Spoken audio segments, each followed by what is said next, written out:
We're joined by May Boovy, Executive Director at 350.org. May, welcome to the special. Thanks for having me. I want to start off by saying Happy Earth Day.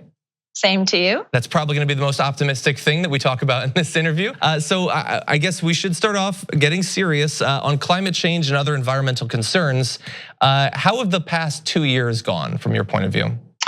It's been a devastating past 2 years when we look at the amount of people impacted by the climate crisis, the amount of new warnings from scientists. We got the new report from the Intergovernmental Panel on Climate Change, giving a timeline of about 12 years for dramatic climate action.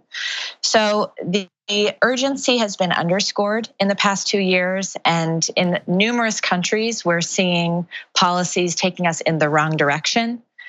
The US is actually not an exception. There are a number of heads of state who are friends of the fossil fuel industry.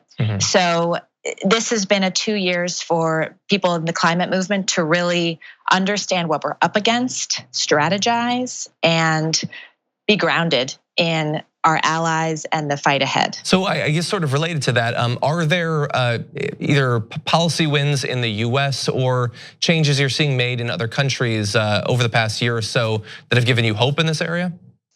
Well, this is the interesting thing. So you said the last 2 years, but in the past few months, there's actually been a fairly dramatic turn towards the positive. And we're starting to see incredible uprisings around the world led by young people, by the people most impacted by the climate crisis, who are taking to the streets repeatedly every week to call on elected leaders to stop kidding around, to stop just saying they care, but to not make the policies that match it. So there are tremendous signs of hope. At 350, we believe that nothing short of a mass social movement is what's required to tackle the climate crisis at scale.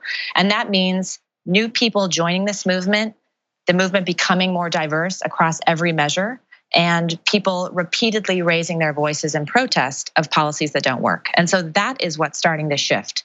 And at the policy level, there are, as you asked, a lot of positive signs. In this country, we are really excited about the momentum represented by the Green New Deal. This is finally beginning to start the conversation we need, which is what would a massive transformation of our economy to match the scale of the climate crisis look like? How would it put millions of people back to work, people who need jobs most? How would it inspire a new generation of innovative solutions? So that's the kind of shift we need to see. And I'm so grateful for the leadership of young people and members of Congress who have really championed this legislation. So you mentioned the 12-year figure that has been talked about a lot over the past few months.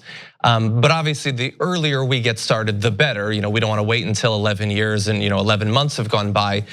From your point of view, I mean, you mentioned the Green New Deal. We know that many of the different people who are fighting over the Democratic nomination for the presidency this time around have said that they're supportive of the Green New Deal or something like it. How high are the stakes that we get in this next election a president who takes climate change as seriously as committed progressive environmentalists do? I think the stakes have never been higher, and I am glad to finally see that many people running for office seem to be finally getting this and are able to actually connect the dots between the climate crisis and so many other issues that people in this country care about. A functional democracy where fossil fuel interests aren't what dominate the policy debate, but actually what people need and what the science says.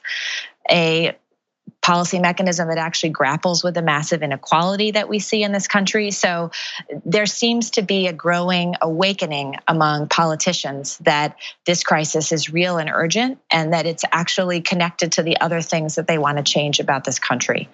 And our sister organization, 350 Action, released a scorecard that compares candidates' positions, not just on the Green New Deal, but also crucially, will they keep fossil fuels in the ground, and will they refuse to accept money from fossil fuel corporations? So we've been tracking them and updating that on our website, and we encourage people to tune into that to help make their choices. That's really interesting. I actually haven't seen that. Is there a clear leader at this point on that scorecard? Thankfully, there are a few people who get it and who are really making the right statements and who are willing to go toe to toe against a very powerful industry. So there is a lot of momentum there, and that's the result of social movements pushing and pushing for this to finally be taken seriously. So you actually started off as a climate activist, working on both climate, environment, and other issues. So for people who might be watching this that are environmental activists themselves or want to be, between now and Earth Day 2020, how could they best spend their time? Quite simply, to join the movement. There's never been more going on if you are interested in the climate fight and want to join than there is right now. There are protests every week that students are leading, walking out of school. Practically every community is developing a climate action plan, a means to get to 100% renewable energy. They need people in every community to be championing these policies. Call your legislators and urge them to back the Green New Deal. There's a lot of things people can do on a personal level to live in a way that is more responsible to the climate threat. And as we like to say at 350, what it's going to take is all of us not thinking like individuals, but thinking as part of the communities that we all sit within. But that it does include a lot of things an individual can do that are meaningful. Okay, well, I really appreciate that advice, and hopefully some of our viewers will follow that. May Boovy, Executive Director at 350.org, thank you for joining us today. My pleasure. Thank you very much for watching this clip from the Damage Report.